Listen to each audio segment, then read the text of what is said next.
Hi, y'all. It's Bridget Cudshaw with Real Things Living. Today, my guest is Janice Kaplan.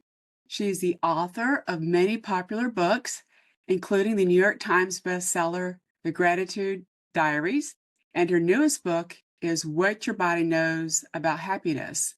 And she's getting a lot of great reviews on that, and it's kind of like a masterclass in what makes us happy. Can you say hi, Janice? Hey, how are you?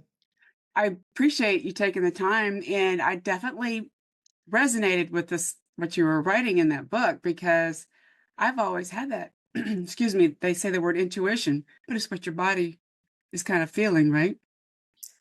Yeah, absolutely. We tend to think of our brain as being the big computer that's telling us what to do all the time. And we forget that we are bodies, most of us are bodies. The brain is just Sure. a little part, little part. Well, what made you dive into writing this book? What kind of prompted you to do this? Is it something kind of epiphany that happened, or Yeah, in a way it was. I wrote the Gratitude Diaries, and for that book, I spent a year living more gratefully. And I really discovered that changing your perspective and trying to look on the bright side really does work and really does have a huge effect on your well-being.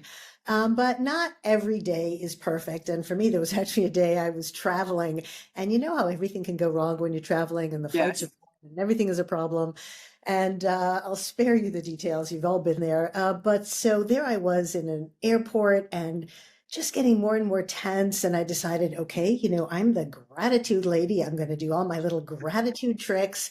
And, yes, my luggage is lost, but I have a bathing suit in my carry-on. Grateful for that. And, I was doing all those things and making myself feel a little bit better. But then not long after, I ended up on various reasons, I ended up on a boat to where we were going. And all of a sudden, the sun was shining and the water was sparkling. And all of a sudden, I just felt happy. And it was like a weight had lifted, and I didn't have to do anything. I didn't have to tell myself anything. And I thought, wow, what just happened? And how can I make that happen again? And that was really sort of the moment when I realized, yes, our bodies are influencing how we feel every moment, Right. not always aware of it. And there's also like some stress that can be, you can reduce your stress, right? When you do certain simple things. I think I try to keep it simple. Yeah, no, that works. But as I was doing the book, I also learned something really interesting about stress and anxiety, which is that one of the ways we recognize anxiety is how our body is feeling. Our chest is pounding, our heart is pounding, we're sweating, we maybe get a little headache, whatever. All those, the cortisol is rushing, the adrenaline is rushing. And so we feel all those things and we think, oh gosh, I'm anxious, I'm stressed. Well, how about if you take those same symptoms and turn them around? Because you can't tell yourself, no, I'm not stressed, I'm calm, because your body is telling you all of these other things. But there are other emotions that go with those very same bodily feelings, like excitement. So, how about, no, it's not that I'm so stressed about giving this speech or talking to my boss, it's I'm excited about it. Right. And that little switch in your sense has an amazing effect and works extremely well. And part of the reason it works is because you're not trying to tell your body and mind something different. As I said, if you try to say, no, no, no, I'm calm. No, no, this is going to be fine. Your mind doesn't believe it because your mind is constantly scanning your body for what's going on. And it says, Right. things aren't fine. Your chest is pounding there.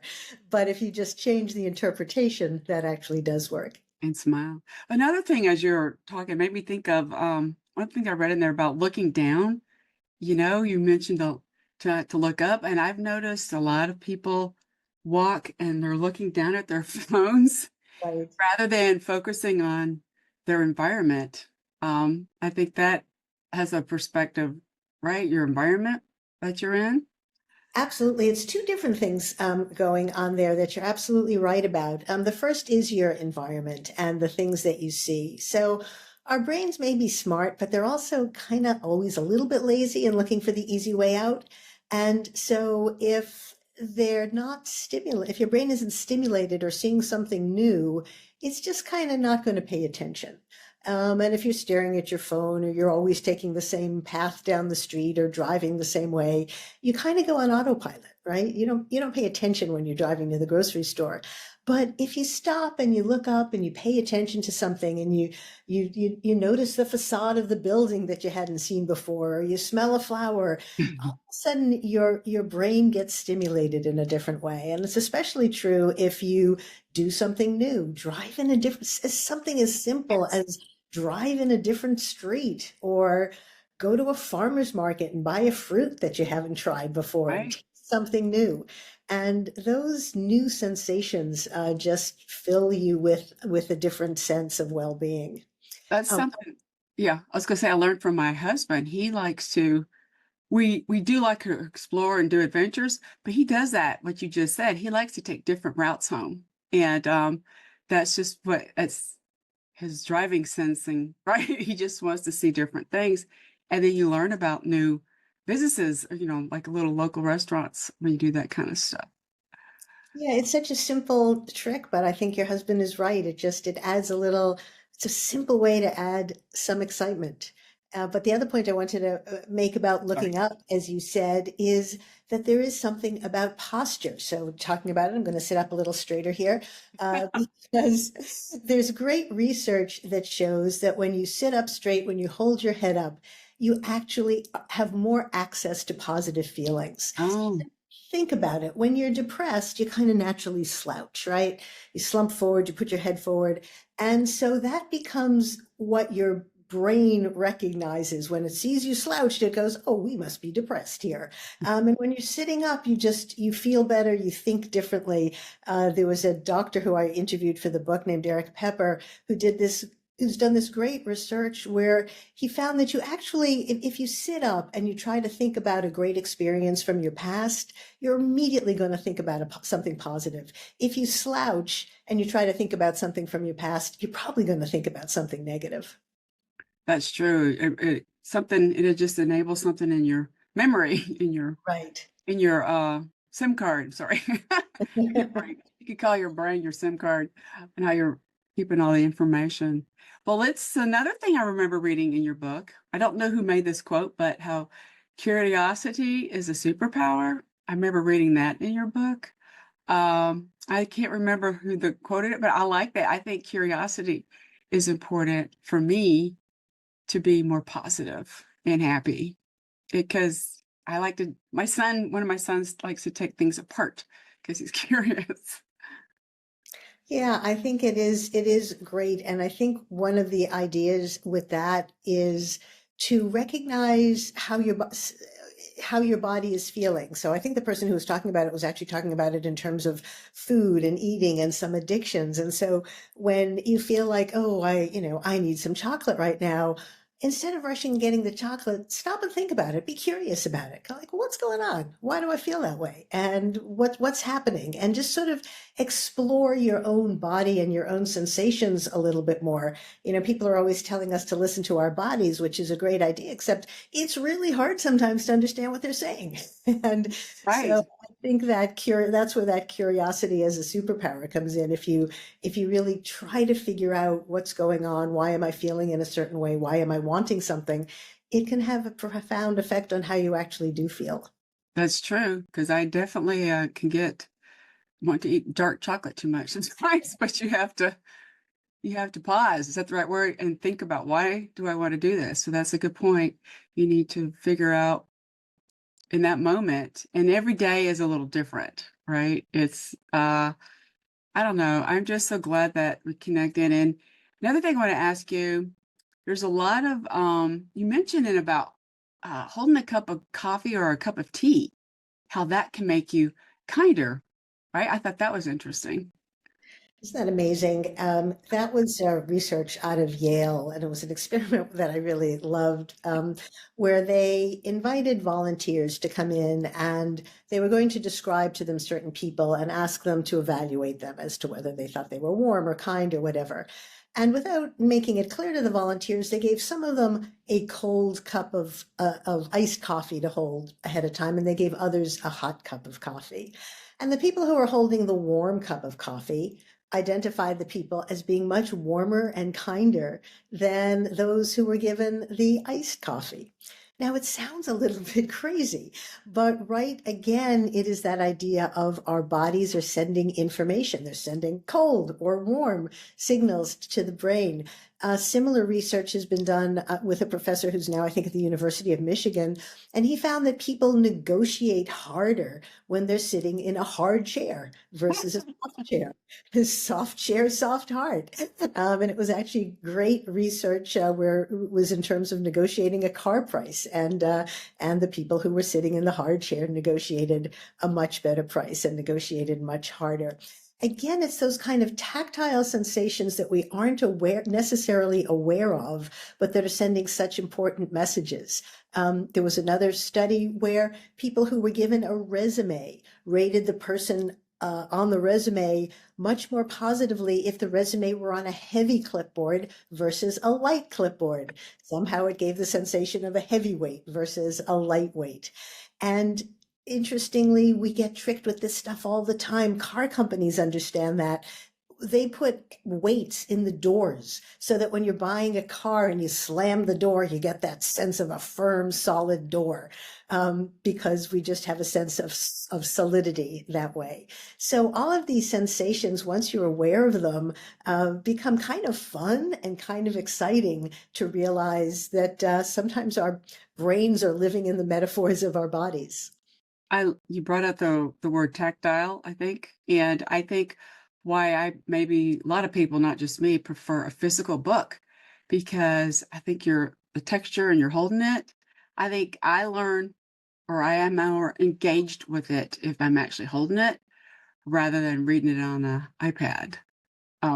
It's the tactile, I guess, experience. No, I think you're absolutely right. And, people always say, don't judge a book by its cover. Well, that's just silly. Of course, you judge a book by its cover. You judge anything by what it looks like and what it feels like. I had an experience where I bought a new iPhone and I didn't like it. It felt like it was slow. It felt like it was clunky. I wanted my old iPhone. I went back to the store and spoke to the person there, and he said, "Oh, I think it's because of the case you have." And I said, "The case? Oh, What does that have to do with the phone?" And he said, "I don't know, but I'm finding that everybody who buys that case doesn't like the phone. And as soon as I give them this case," and he gave me a soft silicone case, "they're happy with the phone." And silly as it sounds, he was 100% right. There was something about holding that clunkiness that your brain should just know, be smart enough to know that it's the clunkiness that's in your hand that you're responding to rather than the function of the phone, but it doesn't. It mixes them all up. And as soon as there's a soft, lovely feel in your hand, somehow the technology feels like it's going a lot smoother too. that's true. I never thought about that. I do. My phone has a slick cover case. But most of them are. I had just picked a bad one. What can I say? Right. Well, mine has sparkles on it. Sorry. See, Oh, see, it makes you cheerful every it time you makes me see it. happy, and Makes it's you pink. happy. Yeah. Right. It makes it's like glitter in there, and I was drawn to that. I've had boring ones, and I didn't like it. I shouldn't say boring, but yeah, it's all everybody's situation is different, and our you mentioned going back to the cup thing. Well, I think holding a warm cup, it kind of calms you down too. I think if you're feeling a little stressed, that's probably why a lot of people maybe drink warm drinks in the morning.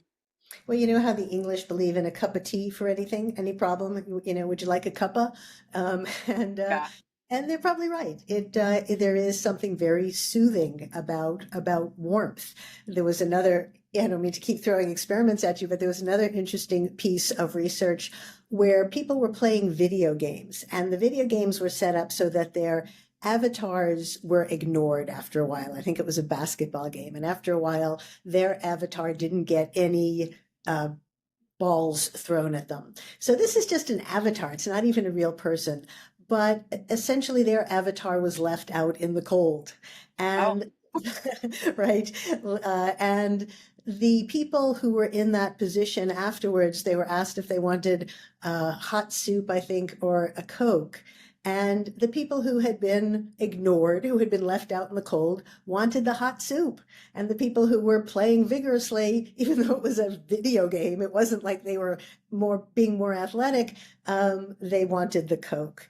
And so there is something about, as you said, the soothingness of a warm beverage, and our body's temperatures actually, when we're feeling left out, when we're feeling alone, when we're feeling abandoned, our body temperature actually does drop. And so there is something very factual about wanting something warm, because we do need to warm up after that. Especially in the winter. I crave soup. I crave soup a lot. Well, Right. it's just because of our environment. I don't get as cold down here as you do, probably in New York. But and I love hearing these different kind of perspectives, and I love the research that you checked out, because we need to have some data behind it. I think for people to understand it. I've always believed in being positive too. That helps you get through tough times. Is that the right word? And what makes you more positive? What do you think can make you more positive, or have or some steps to do that, or happy?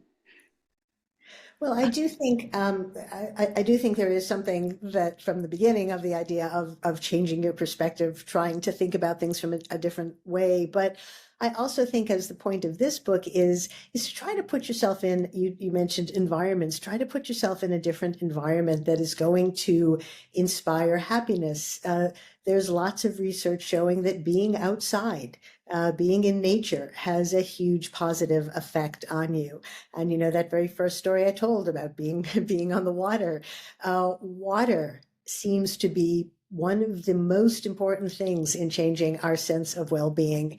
And a lot of cities, I'm not sure about Atlanta, but the cities all over the country have been reclaiming their waterfronts, and New York at some ridiculously high amount of money, which I couldn't understand at first, but it makes sense because people use waterfronts. People want to be near the water. Right. There was research finding that just 2 hours a week of being near the water has a huge effect on your well-being. And that could be a 2 hour walk on a Sunday, or, half an hour a couple of times a week. But if you do have access to a lake, a reservoir, a stream, and pretty much everybody does in some place or another, try to take advantage of that. There's something very calming about it, and there's something that really changes your attitude. Right. My husband found this house that we're living for many years. It's near a lake, and it's actually part of the Corps of Engineer. They're doing a lot of that down in the southeast. They created this a dam back in like the 40s, Mhm. so we didn't flood other farmlands. But that's something that I'm very see. My husband is more creative than I realized. I'm just kidding. So he found this house. He likes to drive different routes, but it's so beautiful to go. We're not on the lake all the time, but we could just walk there out through our backyard, and it's calming. And one thing that we did a lot, Janice, probably don't know, last time I had cancer was 10 years ago. And he took me out in the boat a lot so we could watch the sunset on our Oh, boat. And is it something different about being on the boat, looking at the sunset versus just being on the shore. I don't know what it was, but that's something that created some calmness, and it's going to be okay in my mind and his too. We just need to appreciate that. And I think more people after COVID, I've noticed the trails and the parks and stuff are really, really busy now, which is good. But mhm. before COVID, they weren't as busy. I don't know if it's more people have moved here to the Atlanta area, but I think it's just a calming thing. Like you mentioned the water, but I like to look at trees. I don't know what it is about trees for me. Maybe, I don't know, it's just you could just watch the birds flying in and out, and the breeze, it's just calming. Everybody has their perspective, but I like the trees. No, absolutely. And any kind of nature, green or blue, Right, are correct. are really the happiest colors. And they have, you've just described it beautifully, that sense that you have when you're out on the lake. That it's just that supports all the research that's in my book about the powerful effects of nature, and particularly of water. Um, so yeah, it's very important to try. And another thing it just popped into my mind, dogs make me happy, right? Being around animals for some reason. Is there a perspective on that? Why humans are so connected to dogs in particular?